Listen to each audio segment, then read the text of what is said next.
नमस्कार दोस्तों, स्वागत है आप सभी का अपने YouTube channel mission NCERT for RPSC पर। दोस्तों, जो आरपीएससी सेकंड ग्रेड है, फर्स्ट ग्रेड है, उन सभी के नोटिफिकेशन आने वाले हैं। उन सभी के एग्ज़ाम्स आगामी 1 से 1.5 साल के अंदर हो जाएंगे और हमारा रीट का एग्ज़ाम हाल ही में हो चुका है। तो आपको पता होगा रीट में जो भी क्वेश्चंस पूछे गए वो कहाँ से पूछे गए, माध्यमिक शिक्षा बोर्ड और एनसीईआरटी के जो बुक्स हैं उनके अंदर से सभी क्वेश्चन इसमें पुटअप हुए हैं। तो फर्स्ट ग्रेड और सेकंड ग्रेड का जो भी फर्स्ट पेपर है या फिर जो भी हिस्ट्री और जो भी ज्योग्राफी वगैरह जो भी पेपर हैं उनके अंदर जो क्वेश्चंस आते हैं वो किसके अंदर से आते हैं, बिल्कुल माध्यमिक शिक्षा बोर्ड और एनसीईआरटी के बुक्स के अंदर से ही मैक्सिमम प्रायोरिटी रहती है क्वेश्चंस के आने की।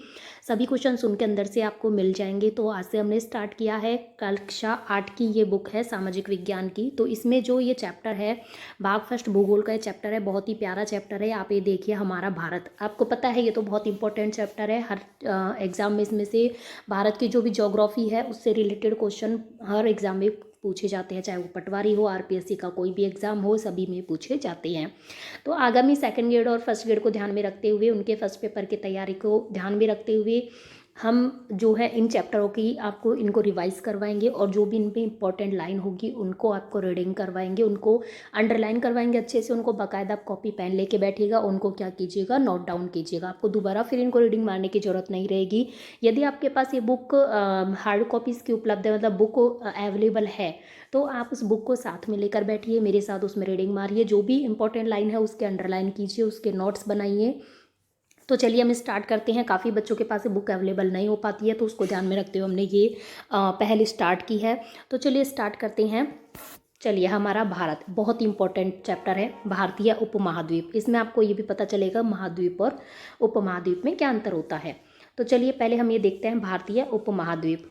भारत एशिया महाद्वीप के दक्षिण में स्थित एक अलग ही स्वतंत्र भौगोलिक प्रदेश के रूप में नजर आता है। इसके उत्तर पश्चिम में किरथर, सुलेमान और हिंदुकुश पर्वत श्रृंखलाएं हैं, जहां से उत्तर पूर्व तक हिमालय पर्वत श्रृंखला विद्यमान है। उत्तर पूर्व में अराकान योमा की पहाड़ियां, जो पश्चिम म्यांमार में बंगाल की खाड़ी के तट के साथ साथ दक्षिण से उत्तर की ओर बढ़ते हुए हिमालय से मिल जाती हैं। तो आपको ये ध्यान रखना होगा कि इसके उत्तर पश्चिम में क्या है, किरथर, सुलेमान और हिंदुकुश पर्वत श्रृंखलाएं हैं। ये कौन सी दिशा में है, उत्तर पश्चिम में, और जहां से उत्तर पूर्व तक हिमालय पर्वत श्रृंखला विद्यमान है। और उत्तर पूर्व की बात करें तो उत्तर पश्चिम में तो है किरथर, सुलेमान और हिंदुकुश पर्वत श्रृंखलाएं, और उत्तर पूर्व की बात करें तो अराकान योमा की पहाड़ियां हैं, जो पश्चिमी म्यांमार में बंगाल की जो खाड़ी है उसके तट के साथ साथ दक्षिण से उत्तर की ओर बढ़ती हुई हिमालय से मिल जाती हैं। ठीक है, तो इसमें इंपॉर्टेंट लाइन क्या हुई, इसमें आपको ये ध्यान रखना है कि जो किरथर, सुलेमान और हिंदुकुश पर्वत श्रृंखलाएं हैं वो तो उत्तर पश्चिम में हैं, और यदि हम बात करें उत्तर पूर्व में तो अराकान योमा की जो पहाड़ियां हैं वो कहाँ पड़ती हैं, उत्तर पूर्व में पड़ती हैं। आगे देखें तो ये ऊंची और दुर्गम पर्वत श्रृंखलाएं शेष एशिया से भारतीय उपमहाद्वीप को क्या करती हैं, अलग करती हैं। दक्षिण भारत एक प्रायद्वीप विस्तार है जिसके पूर्व में तो बंगाल की खाड़ी है और पश्चिम में अरब सागर है। ये भी याद रखिएगा, इसमें भी काफ़ी बच्चे कंफ्यूज रहते हैं कि पूर्व में बंगाल की खाड़ी है कि अरब सागर है। तो पूर्व में क्या है, बंगाल की खाड़ी, और पश्चिम में क्या है, अरब सागर है, तथा दक्षिण में हिंद महासागर है। दक्षिण एशिया के इस प्रदेश की हर दिशा अभेद्य और दुर्गम्य होने से इस क्षेत्र को भारतीय उपमहाद्वीप कहा जाता है। आगे देखें तो ये देखिए, यहाँ से ऐसा सतत विस्तृत भूभाग जो प्राय चारों ओर से विशाल जलराशि से घिरा हो महाद्वीप के नाम से जाना जाता है। ये तो है महाद्वीप की डेफिनेशन, जो चारों ओर से किससे घिरा हो, महान जलराशि, मतलब जिसके चारों ओर जली जलो, जैसे कि एशिया महाद्वीप है, दक्षिण अमेरिका, उत्तरी अमेरिका, अमेरिका महाद्वीप है, अफ्रीका है, ऐसे। जबकि उपमहाद्वीप क्या होते हैं, जबकि महाद्वीप में ही स्थित ऐसा प्रदेश जो भौगोलिक, सांस्कृतिक या पर्यावरणीय दृष्टि से स्वतः पूर्ण हो, उपमहाद्वीप कहलाता है। मतलब महाद्वीप के अंदर ही ऐसा प्रदेश होता है जो भौगोलिक, सांस्कृतिक और पर्यावरण दृष्टि से स्वतः पूर्ण हो, उसे क्या कहते हैं, उपमहाद्वीप कहते हैं। ठीक है, तो ये महाद्वीप और उपमहाद्वीप की आपको पहचान हो गई। तो भारत क्या है, एक उपमहाद्वीप है जो कि एशिया महाद्वीप के अंदर है। आगे देखते हैं, ये देखिए, ये पूरा एशिया महाद्वीप है, आपको दिख रहा होगा। इधर है आर्कटिक, ये है आर्कटिक महासागर, ये पूरा अपना एशिया महासागर, एशिया महाद्वीप है, और इधर इसके चारों तरफ पानी है, तो ये क्या हो गया, महाद्वीप। और इसके अंदर ये प्रदेश है भारत, तो ये क्या हो गया, उपमहाद्वीप हो गया। और इसके ये अरब सागर है एक साइड, और एक साइड है बंगाल की खाड़ी। अब देखिए आगे बढ़ते हैं, तो उपयुक्त मानचित्र से यही स्पष्ट हो जाता है कि भारतीय उपमहाद्वीप भौगोलिक रूप से एशिया महाद्वीप का एक विशिष्ट प्रदेश है। इसकी भौगोलिक स्थिति और बनावट ने इसे एक विशिष्ट मानसूनी जलवायु प्रदान की है, इस कारण इसे मानसूनी प्रदेश भी कहा जाता है। ठीक है, यहाँ तक नॉर्मल है। आगे देखते हैं, उत्तर में हिमालय की ऊंची पर्वत श्रृंखलाएं भारतीय उपमहाद्वीप में वर्षा कराने में सहायक है, साथ ही साइबेरिया से आने वाली ठंडी हवाओं से हमारी रक्षा करती है। हिमालय और हिंदुकुश पर्वत श्रृंखलाओं की अनुपस्थिति में भारतीय उपमहाद्वीप एक विस्तृत मरुस्थल होता। मान लो ये हिमालय ना होता तो क्या मतलब इनकी जो अनुपस्थिति में है जो भारतीय उपमहाद्वीप है वो क्या होता, विस्तृत मरुस्थल होता। इन्हीं पर्वतों से निकलती नित्यवाही नदियों से गंगा, सिंधु और ब्रह्मपुत्र के विस्तृत मैदानों की रचना हुई है, जिनके आंचल में प्राचीन सिंधु और गंगा घाटियों की सभ्यताओं का विकास हुआ। भारतीय उपमहाद्वीप के उत्तर पश्चिम और उत्तर पूर्व में ऊंची पर्वत श्रृंखलाओं के बीच कई संकरी घाटियां, दर्रे मौजूद हैं। इन्हीं दर्रों के रास्ते से विभिन्न कालों में विदेशी मानव भारतीय उपमहाद्वीप पहुंचा। इनमें खैबर और बोलन प्रमुख दर्रे हैं। कौन से? खैबर और बोलन। ये क्या है? दर्रों के नाम है। इसमें यही एक इंपॉर्टेंट लाइन है इस पूरे पैराग्राफ में। उत्तर में स्थित दर्रा से तिब्बत के रास्ते खुले। पूर्वोत्तर के दर्रों द्वारा म्यांमार के शान पठार से विदेशी मानव उत्तर पूर्वी क्षेत्रों में आया और बाद में भारत के अन्य क्षेत्रों में फैल गया। आगे देखते हैं अलग अलग समय में विभिन्न मानव समुदाय अपनी अपनी संस्कृतियों के साथ भारतीय उपमहाद्वीप में आते रहे। कुछ अपने से पहले बसे समुदायों के साथ मिलजुल गए और कुछ दूसरों ने अपनी पहचान अलग से बनाए रखी। अलग अलग संस्कृतियां, बोलियां, धार्मिक विश्वास व काम करने के तरीकों का प्रभाव कालांतर में एक दूसरे पर पड़ता रहा।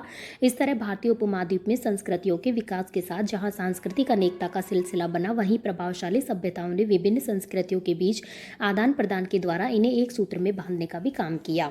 इसमें कोई ऐसे इंपॉर्टेंट क्वेश्चन नहीं बन रहा है। अब हम बात करते हैं विश्व मानचित्र पर भारत की स्थिति, जो कि बहुत ही इंपॉर्टेंट टॉपिक है, इस चैप्टर का सबसे इंपॉर्टेंट टॉपिक है। तो हम इसमें से आप देख पाते होंगे कि इसमें से जो भी क्वेश्चन है बहुत ही इंपॉर्टेंट, हर लाइन में क्वेश्चन बनेगा। जो भी अंडरलाइन हम उस पर करेंगे, बहुत ही जो इंपॉर्टेंट लाइन होगी जो आपको नोट डाउन करनी है उसको हम 2-3 बार रिपीट भी करेंगे। और आप जानते हैं इसमें से हर एग्जाम में, चाहे कोई सा भी एग्जाम हो, रीट हो, फर्स्ट ग्रेड हो, सेकंड ग्रेड हो, पटवारी हो, सभी में इसमें से कोई क्वेश्चन जरूर पूछा जाता है। तो चलिए हम स्टार्ट करते हैं। विश्व मानचित्र पर भारत की स्थिति। भारत विश्व में उत्तरी पूर्वी गोलार्ध में स्थित है। Very important line. भारत विश्व में कौन से गोलार्ध में स्थित है? उत्तरी पूर्वी गोलार्ध में। जैसे कि ये देखिए, ये 4 दिशाएं होती है। यहाँ पर होती है पूर्व, ये होती है पश्चिम, ये होती है उत्तर और नीचे होती है दक्षिण। तो जो भी हमारे राइट साइड होगी वो क्या होगी? पूर्व होगी। लेफ्ट साइड होगी वो क्या होती है? पश्चिम होती है।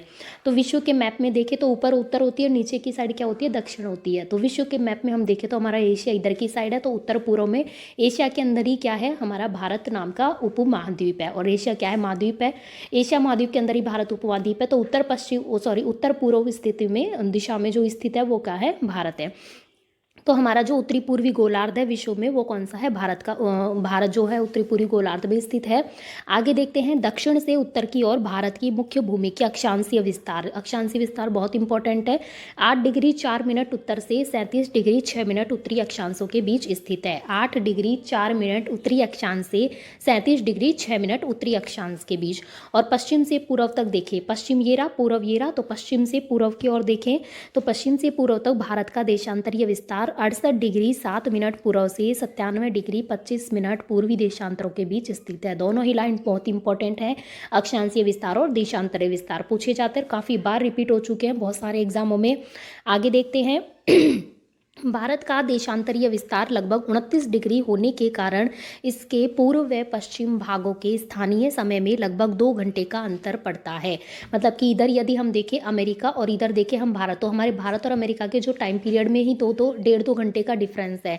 तो किस वजह से है? क्योंकि जो देशांतरीय विस्तार है वो 29 डिग्री होने की वजह से पूर्व और पश्चिम भाग के स्थानीय समय में लगभग 2 घंटों का अंतर पड़ता है।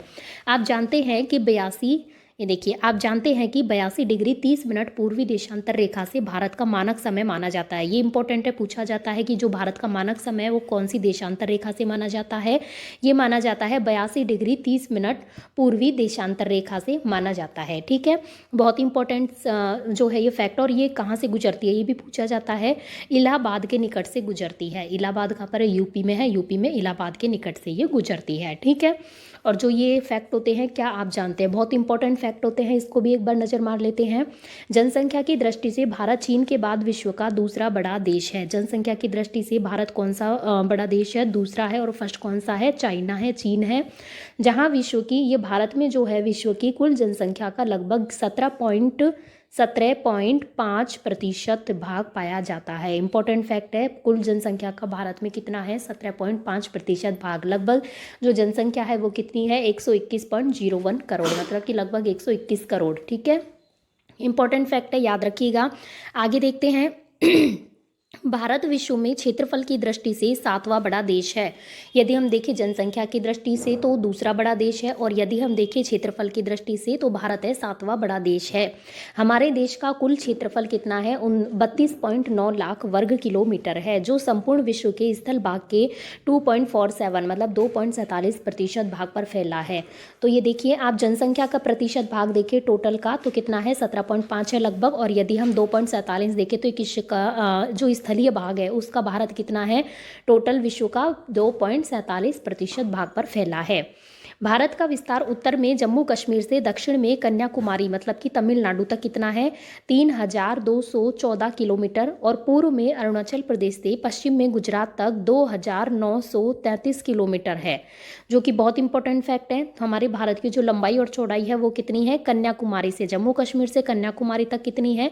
3,214 किलोमीटर है। और यदि हम देखें पूर्व में अरुणाचल प्रदेश से पश्चिम में गुजरात तक कितनी है? 2,933 किलोमीटर। दोनों ही बहुत इंपॉर्टेंट फैक्ट है, याद रखिएगा। आगे देखते हैं। भारत में क्षेत्रफल की दृष्टि से राजस्थान सबसे बड़ा राज्य है, जबकि गोवा सबसे छोटा राज्य है। ठीक है, वेरी इंपॉर्टेंट। आगे देखते हैं। प्रशासनिक क्रियाकलापों को सुविधाजनक बनाने के लिए देश को 29 राज्यों और 7 केंद्र शासित प्रदेशों में बांटा गया है। लेकिन वर्तमान में हमारे राज्य और केंद्र शासित प्रदेश कितने हैं? 28 राज्य हैं और 8 केंद्र शासित प्रदेश हो गए हैं, क्योंकि जम्मू कश्मीर को राज्य में से हटाकर किस में आ गया है? केंद्र शासित प्रदेश में। तो ये फैक्ट अभी चेंज हो गए हैं। आगे देखते हैं। दिल्ली भारत की राजधानी है। 2 जून 2014 को आंध्र प्रदेश का विभाजन कर 29वां राज्य को किसको बनाया गया? तेलंगाना को बनाया गया। ये देखिए 29वां जो राज्य बना तेलंगाना बनाया गया। प्रशासनिक कार्यों को सुविधाजनक बनाने के लिए राज्यों को पुनः जिलों में विभाजित किया गया। फिर राज्यों को कितने मतलब जो भी जिलों में डिवाइड किया गया है, हर राज्य में अलग अलग जिले हैं। ये देखिए, ये है भारत का राजनीतिक क्षेत्र। यहाँ पर देखते हैं कि किस किस देश की सीमा भारत से टच करती है, वो इसमें दिया हुआ है। देखती है, ये देखिए इसमें दिखाई दे रहा है। ये देखिए ऊपर है अफगानिस्तान, इधर है चाइना, इधर है नेपाल, भूटान, बांग्लादेश, इधर है म्यांमार, इधर है पाकिस्तान, और नीचे है श्रीलंका। ठीक है, और इधर है अरब सागर, और इधर है बंगाल की खाड़ी, और यहाँ पे नीचे क्या है? श्रीलंका है। तो ये जो भी इसमें कंट्रीज दे रखी है, इनकी जो है सीमा हमारे भारत से क्या करती है? टच करती है। आगे देखते हैं। और ये देखिए, ये इधर लक्षद्वीप है, इधर है लक्षद्वीप, इधर है हिंद महासागर। इधर तो बंगाल खाड़ी और अरब सागर है, इधर क्या है? हिंद महासागर है। और ये है अंडमान निकोबार द्वीप समूह। ठीक है, इधर क्या है? लक्षद्वीप। लक्ष्य मतलब लाख, लाख द्वीपों का समूह ऐसा कहा जाता है, उसको क्या कहते हैं? लक्षद्वीप कहते हैं। हालांकि 36 द्वीपों से मिलकर बना है। आगे देखते हैं। ये देखिए भारत के भौतिक प्रदेश। अब इस टॉपिक पर आता है, इंपॉर्टेंट टॉपिक है भारत के भौतिक प्रदेश। भारत एक विशाल देश होने के कारण इसमें अनेक भौतिक विविधताएं विद्यमान है। कहीं ऊंचे पर्वत तो कहीं समतल मैदान, कहीं असमान पठार तो कहीं तटीय मैदान, कहीं मरुस्थल हैं तो कहीं द्वीप स्थित है। अतः भारत को 6 प्रमुख भौतिक प्रदेशों में बांटा जा सकता है, जो निम्नलिखित है। देखते हैं। पहला है उत्तरी और उत्तरी पूर्वी पर्वतीय प्रदेश, दैट मीन्स की हिमालय पर्वत। दूसरा है गंगा का मैदानी प्रदेश। तीसरा है दक्षिण का प्रायद्वीपीय पठार। चौथा है तटीय मैदान। पांचवा है थार का मरुस्थल, एंड छठा है द्वीप समूह। अब हम इनके बारे में विस्तृत अध्ययन करते हैं। चलिए देखते हैं। उत्तरी और उत्तरी पूर्वी पर्वतीय प्रदेश। भारत के उत्तर और उत्तर पूर्वी भाग में लगभग 2500 किलोमीटर लंबी हिमालय पर्वत श्रृंखला है। आपको लंबाई याद रखनी होगी, कितनी है? 2500 किलोमीटर हिमालय पर्वत की जो है वो लंबाई है। यह विश्व जो विश्व की सबसे ऊंची व नवीन पर्वत श्रृंखला है। सबसे ऊंची पर्वत श्रृंखला है कौन सी? हिमालय। ठीक है, और देखते हैं। विश्व का सबसे ऊंचा पर्वत शिखर भी यहीं स्थित है। ऊंचाई के कारण इसका अधिकांश भाग बर्फ से ढका रहता है, इसलिए इसे हिमालय कहा जाता है। हिमालय मतलब हिम प्लस आल्य। हिम का मतलब होता है बर्फ और आल्य का मतलब होता है घर, अर्थात बर्फ से बना हुआ घर हिमालय। ठीक है, हिमालय पर्वत दक्षिण से उत्तर की ओर क्रमशः 3 समानांतर श्रेणियों, शिवालिक, मध्य हिमालय या हिमाचल, और सबसे उत्तर में है हिमाद्री या वृहद हिमालय। मतलब कि शिवालिक, हिमाचल और जो हिमाद्री, ठीक है, इनमें बटा हुआ है। उत्तर पश्चिम से लेकर पूर्व में उत्तर प्रदेश तक विस्तृत हिमालय की श्रेणियां दक्षिण दिशा में मुड़कर पूर्वोत्तर की असम म्यांमार पर्वत श्रेणी की पटकोई और नागा पहाड़ियों में मिल जाती हैं। तो इस पूरे पैराग्राफ में सबसे जो इम्पोर्टेंट है वो क्या है, हिमालय पर्वतमाला की जो लंबाई है वो कितनी है, 2500 किलोमीटर है और यह विश्व की सबसे ऊंची व नवीन पर्वत श्रृंखला है, ठीक है। और ये क्या आप जानते हैं इंपॉर्टेंट फैक्ट होता है, इसको देख लेते हैं। हिमालय में तिब्बत व नेपाल की सीमा पर स्थित माउंट एवरेस्ट विश्व की सबसे ऊंची पर्वत चोटी है। तो विश्व की सबसे ऊंची पर्वत चोटी कौन सी है, माउंट एवरेस्ट, ठीक है। और जिसकी ऊंचाई औसत समुद्र तल से कितनी है, ये देखिए 8,848 इसकी क्या है, ऊंचाई है, किसकी, माउंट एवरेस्ट की, जो कि विश्व की सबसे ऊंची पर्वत चोटी है। इंपॉर्टेंट फैक्ट है। आगे देखते हैं, आगे बढ़े तो देखिए हमारे देश में कृषि और अन्य आवश्यकताओं हेतु सतत जल पूर्ति के लिए इन पर्वत श्रेणियों का महत्वपूर्ण योगदान है। हिमालय और पूर्वोत्तर पर्वत श्रृंखलाओं की स्थिति और बनावट हिंद महासागर से आने वाली आर्द्र मानसूनी पवनों को रोककर भारत में वर्षा कराने में सहायक है। भारत के अधिकांश भूभाग पर मानसूनी पवनों से वर्षा होती है। इन पर्वतीय प्रदेशों में उत्तर और पूर्वोत्तर भारत की सभी सदानीर नदियों का उद्गम स्थल है। जल संसाधन से संपन्न ये पर्वत प्रदेश कई बहुउद्देशीय नदी घाटी परियोजनाओं के जनक हैं। बहुउद्देशीय मतलब जिनसे बहुत सारे उद्देश्य पूरे होते हों, जैसे कि जिनसे बिजली, सिंचाई, सघन जनसंख्या वाले शहरों के लिए जल का प्रबंधन होता है। यहाँ की जो वन संपदा है वो अभूतपूर्व जैविक विविधता संजोए हुई है। इनके ढलानों पर चाय और फलों के विस्तृत बागान है, तो निम्न घाटियों में फूल और सब्जियों के खेत हैं। यहाँ पाई जाने वाली जड़ी बूटियों की जो मांग है वो समस्त विश्व में है। पर्यटन के प्रमुख केंद्र यहाँ पर स्थित हैं। इस क्षेत्र के निवासियों की आजीविका यहाँ की जल और वन संपदाओं पर निर्भर है। तो ये देखिए, ये हमारे हिमालय पर्वतमाला है ऊपर की ओर, इधर की ओर ये सिंधु नदी है जो कि पाकिस्तान में होकर बहती है। इधर देखें तो ये देखिए नीचे जो इसमें दे रखे हैं इंडिकेशंस, ये है हिमालय पर्वत, जो भी आपको ऑरेंज कलर का ये है हिमालय पर्वत। और ये जो आपको येलो कलर का दिख रहा है ये है प्रायद्वीपीय पठार। ये जो येलो कलर के हैं ये क्या है, प्रायद्वीपीय पठार हैं।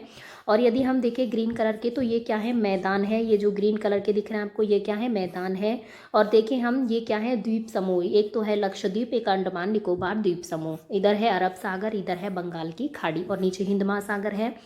आगे देखते हैं, इन प्रदेशों में वनों की अंधाधुंध कटाई और अन्य संसाधनों के अति दोहन के कारण या भूस्खलन, मृदा का तीव्र अपरदन आदि से पारिस्थितिकी तंत्र पर प्रतिकूल प्रभाव पड़ता है।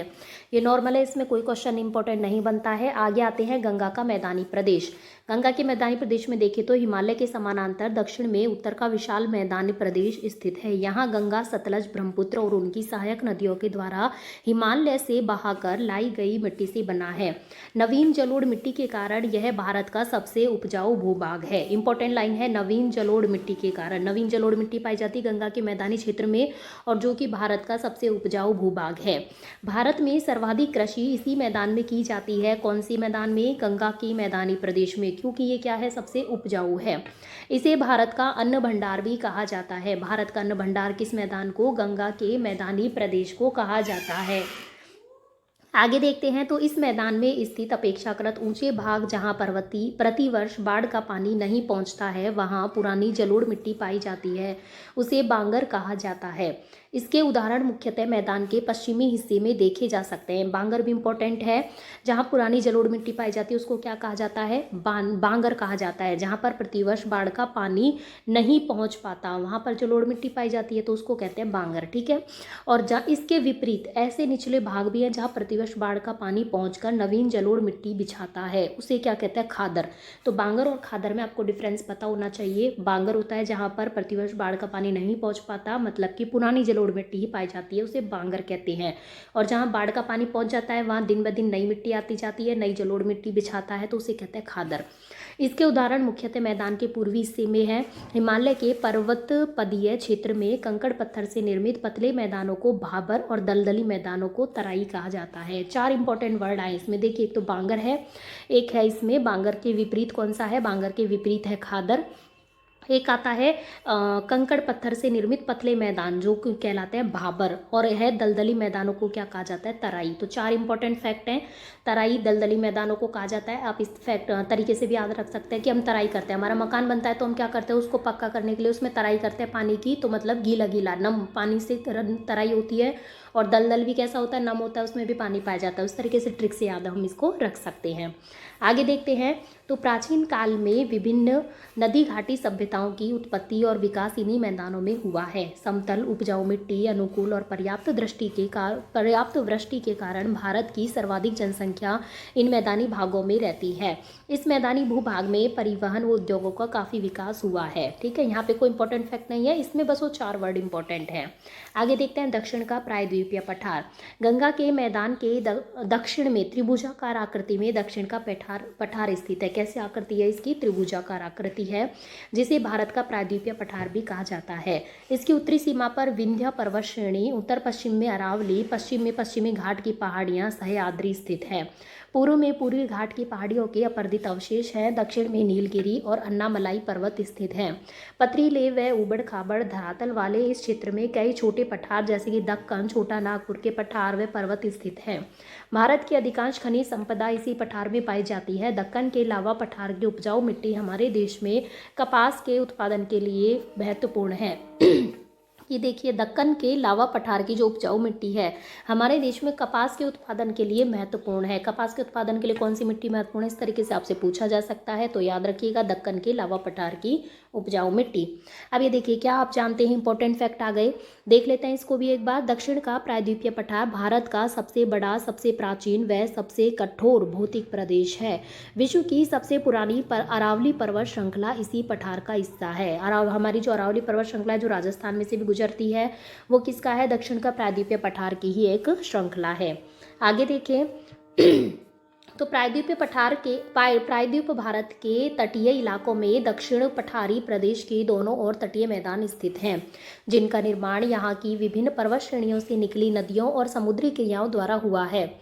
इस क्षेत्र की महानदी गोदावरी, कृष्णा, कावेरी, नर्मदा आदि नदियों ने लगातार अपरदन और निक्षेपण क्रियाओं द्वारा अपनी घाटियों में विस्तृत मैदानों का निर्माण किया है। चलिए, इसमें कोई इंपॉर्टेंट लाइन इसमें नहीं है, हम पहुँचते हैं द्वीप समूह पर। द्वीप समूह के बारे में देखते हैं। तो देखिए, अरब सागर व बंगाल की खाड़ी में भारत के द्वीप समूह स्थित हैं। बंगाल की खाड़ी में स्थित 247 द्वीपों का समूह अंडमान निकोबार कहलाता है। ये इंपॉर्टेंट फैक्ट है, अंडमान निकोबार और लक्षद्वीप। तो अंडमान निकोबार तो कितने, 247 द्वीप समूह से मिलकर बना है अंडमान निकोबार द्वीप समूह। उत्तरी द्वीपों के समूह को अंडमान और दक्षिणी द्वीपों के समूह को निकोबार कहा जाता है। ये भी याद रखिएगा, उत्तरी द्वीपों मतलब ऊपर में जो द्वीप हैं उनको तो अंडमान और नीचे दक्षिण में है उनको निकोबार कहा जाता है। अंडमान के बैरन द्वीप पर भारत का एकमात्र सक्रिय ज्वालामुखी स्थित है। कौन से द्वीप पर भारत का एकमात्र सक्रिय ज्वालामुखी स्थित है, बैरन द्वीप पर, जो कि अंडमान में है। निकोबार में स्थित इंदिरा पॉइंट भारत का सबसे दक्षिणी द्वीप है। इंदिरा पॉइंट हमारा सबसे दक्षिणी जो है पॉइंट है। अरब सागर में स्थित 36 द्वीपों के समूह को लक्षद्वीप कहते हैं। 36 द्वीपों का समूह लक्षद्वीप कहलाता है। वैसे लक्षद्वीप का अर्थ क्या होता है, 1 लाख द्वीप, लक्ष मतलब लाख होता है। पर्यटन की दृष्टि से ये द्वीप बहुत फेमस है। आगे बढ़े तो सांस्कृतिक परिदृश्य में तो वही है, कश्मीर से कन्याकुमारी तक और गुजरात से अरुणाचल प्रदेश तक भारत तक एक अनूठा और विविधताओं से भरा देश है। मानव की जीवन जीने की ढंग की संस्कृति, मानव की जो जीवन जीने की जो ढंग है उसी को हम संस्कृति कहते हैं। सभ्यता मनुष्य के भौतिक क्षेत्र की प्रगति का सूचक है, जबकि संस्कृति मानसिक क्षेत्र की प्रगति का द्योतक है। अर्थात हमारी रहन सहन, सोच विचार, पहनावा, खान पान, नृत्य संगीत, धार्मिक विश्वास, दर्शन, भाषा, साहित्य आदि का मिला जुला ताना बाना ही संस्कृति है। यह सांस्कृतिक विविधता ही क्या है, हमारी विरासत है। इसमें कोई इंपॉर्टेंट क्वेश्चन नहीं है, केवल नॉर्मल है। आगे देखते हैं भाषा के बारे में, ये इंपॉर्टेंट है। भारत में 2001 की जनगणना के अनुसार 122 भाषाएं और 234 मातृभाषाएं हैं। इनमें से 22 भाषाओं को संवैधानिक दृष्टि से अनुसूचित भाषाओं का दर्जा दिया गया है। प्राय ये भाषाएं देश के विभिन्न प्रांतों और समुदायों की प्रमुख भाषा है। मातृभाषा वह भाषा है जिसका उपयोग व्यक्ति की माँ ने व्यक्ति के बचपन में बात करने के लिए किया था। मतलब कि हमारी माँ हमसे बात करने के लिए बचपन में जिस भाषा का यूज़ करती हैं वही भाषा क्या कहलाती है, मातृभाषा कहलाती है। हमारे देश के अलग अलग प्रदेशों में अलग अलग भाषाएं बोली जाती हैं, जैसे पंजाब में पंजाबी, ओडिशा में उड़िया, तमिलनाडु में तमिल, महाराष्ट्र में मराठी, गुजरात में गुजराती आदि। कई भाषाएं बहुत छोटे समुदाय द्वारा बोली जाती हैं। देश में भाषा विविधता को देखते हुए आज़ादी के बाद अधिकतर राज्यों को भाषा के आधार पर पुनर्गठित किया गया, ताकि हर राज्य आधिकारिक रूप से प्रदेश की आम जनता की भाषा में सरकारी कामकाज कर सके। आगे देखते हैं तो आगे आता है धर्म। धर्म देखते हैं, भारत में विश्व के सभी धर्मों और धार्मिक संप्रदायों के लोग रहते हैं। इनमें प्रमुख हिंदू धर्म है, मुसलमान है, ईसाई है, सिख हैं, बौद्ध हैं, जैन हैं आदि बहुत सारे धर्मों के लोग यहाँ पर रहते हैं। हिंदू सबसे ज़्यादा हैं। हिंदू, जैन और सिख धर्मों के अनुयायी मुख्यतः भारत में ही निवास करते हैं। विश्व की कुल मुसलमान आबादी का एक बड़ा भाग भारत में रहता है। भारत कई धर्मों का जन्म स्थल है, जैसे हिंदू, बौद्ध, जैन, सिख आदि। विभिन्न धर्मावलंबियों की उपस्थिति भारत की सांस्कृतिक विविधता को समृद्ध बनाती है। आगे बढ़े, इसमें कोई इंपॉर्टेंट फैक्ट नहीं है। आगे बढ़ते हैं, जनजाति समूह। जनजाति समूह देख लेते हैं क्या होता है, अदरवाइज इसमें कोई इंपॉर्टेंट नहीं है। देखते हैं, आदिकाल से जब विभिन्न मानव समुदाय भारतीय उपमहाद्वीप में पहुंचे और धीरे धीरे समस्त भारत में विस्तृत हुए, तब भारत के विस्तृत और विविध भौगोलिक परिस्थितियों और ऐतिहासिक घटनाक्रमों के कारण कुछ समुदाय दुर्गम स्थानों में जाकर बस गए। तो उन्हीं को हम क्या कहते हैं, कुल मिलाकर जनजाति कहते हैं। ठीक है, तो क्या होता है, कालांतर में प्राकृतिक दुर्गम्यता के कारण उन पर नदी घाटियों में विकसित हो रही सभ्यताओं का आंशिक प्रभाव पड़ा। इसके कारण सामाजिक विकास की प्रक्रिया में वे मैदान में बसे कृषक और नगरीय समाज के मुकाबले पिछड़ गए। जो समुदाय जो दुर्गम इलाकों में रहते हैं उन्हें भारत में जनजाति कहा जाता है। ठीक है, सामाजिक आर्थिक दृष्टि से देश का सबसे कमजोर समुदाय है। बस इतना ही है, इसमें और कुछ खास नहीं है।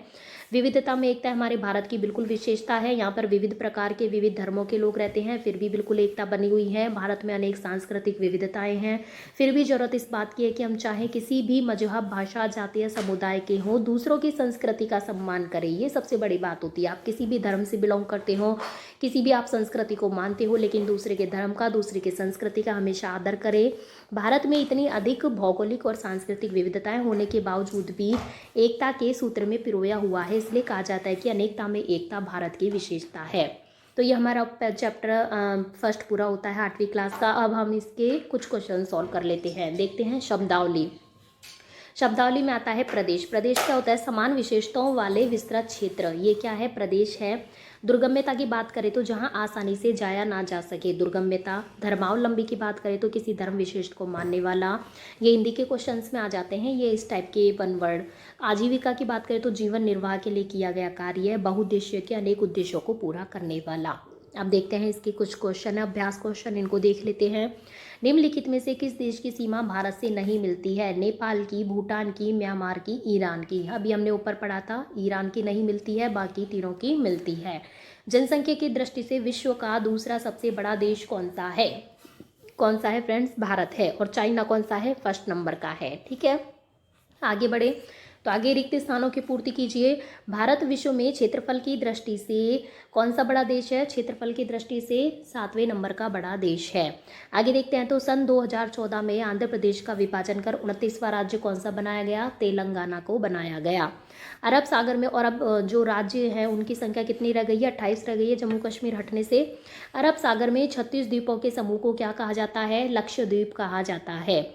हिमालय विश्व की सबसे ऊंची एवं नवीन पर्वत श्रृंखला है। भारत को उपमहाद्वीप क्यों कहा जाता है? क्योंकि महाद्वीप हमने ऊपर पढ़ा था, महाद्वीप क्या होते हैं, जो उपमहाद्वीप क्या होते हैं, जो महाद्वीप के अंदर जो प्रदेश होते हैं, जो सांस्कृतिक भौगोलिक विविधताओं के साथ रहते हैं, उनको कहते हैं उपमहाद्वीप। तो भारत क्या है? उपमहाद्वीप है। नदी घाटी परियोजनाओं को बहुउद्देशीय क्यों कहा जाता है? क्योंकि वो बहुत सारे उद्देश्यों को, बहुउद्देशीय मतलब होता है बहुत सारे उद्देश्यों को पूरा करती है, जैसे सिंचाई है, बिजली है, पेयजल है आदि। भारत की जलवायु पर हिमालय के प्रभाव बताइए। हिमालय के प्रभाव हम पढ़ चुके हैं ऊपर, उसी से हमारी वर्षा होती है। हिमालय ना हो तो हमारा भारत क्या बन जाए? रेगिस्तान बन जाए। भारत के प्रमुख धर्म कौन कौन से? अभी हमने पढ़ा था, हिंदू है, सिख है, मुस्लिम है, मुसलमान है, ईसाई है आदि बहुत सारे धर्म के यहाँ पे लोग पाए जाते हैं। भारत को कितने भौतिक प्रदेशों में बांटा गया है, उनकी विशेषता, ये हमने पूरा विस्तृत अध्ययन इसका कर लिया है। ये देखिए पूरा हमने, जैसे गंगा के मैदानी प्रदेश, इनका पूरा अध्ययन हमने इसका कर लिया है। तो ये देखिए 6 महाद्वीपों में, 6 भागों में इसको भौतिक प्रदेशों में भारत को बांटा गया है। हमने पूरा डिटेल से इनका अध्ययन कर लिया है। आगे देखते हैं, आगे क्या पूछ रहा है, भारत को अनेकताओं में एकता वाला देश क्यों कहा जाता है? क्योंकि अब बहुत विविध विविध प्रकार के लोग पाए जाते हैं, बहुत सारे धर्मों के लोग पाए जाते हैं, फिर भी यहाँ सब में क्या पाई जाती है, एकता पाई जाती है। इसलिए अनेकताओं में एकता वाला देश यहाँ को कहा जाता है। सबकी संस्कृति भिन्न भिन्न होते हुए भी सब एक दूसरे की संस्कृति का क्या करते हैं, आदर और सम्मान करते हैं। इस तरीके से हंसी खुशी से यहाँ पर सब रहते हैं। तो ये हमारा चैप्टर पूरा हो गया है, चैप्टर नंबर फर्स्ट, चैप्टर 1, ये हमारा 8th क्लास का चैप्टर पूरा हो गया है। बहुत ही इंपॉर्टेंट फैक्ट इसमें आए थे, जो भी इंडिया से रिलेटेड है। इंडिया का जो भूगोल है वो पूरा इसमें बहुत अच्छे से दिया हुआ है। हिमालय पर्वतमाला के बारे में दिया हुआ है, गंगा के मैदानी प्रदेश के बारे में दिया हुआ है, भारत की लंबाई चौड़ाई, उसके अक्षांशीय विस्तार, देशांतरीय विस्तार, ये सब बहुत इंपॉर्टेंट कुछ इसमें फैक्ट है जो काफ़ी अच्छे से इसमें दिए हुए हैं। तो फ्रेंड्स आप इसको बिल्कुल एक बार हमारे साथ रिवाइज़ कीजिएगा, एक बार आप इसको अलग से रिवाइज़ कीजिएगा, इसके क्वेश्चन सॉल्व कीजिएगा। हमारा भारत बहुत ही प्यारा चैप्टर है, ये फर्स्ट चैप्टर था हमारा, ये पूरा हो चुका। अब हम नेक्स्ट अध्ययन करेंगे सेकंड चैप्टर का। तो चलिए फ्रेंड्स, मिलते हैं नेक्स्ट वीडियोज़ में नेक्स्ट क्वेश्चंस के साथ। यदि आपको हमारा वीडियो और चैनल पसंद आता है तो वीडियो को लाइक कीजिए, चैनल को सब्सक्राइब कीजिए, ज़्यादा से ज़्यादा शेयर कीजिए। धन्यवाद।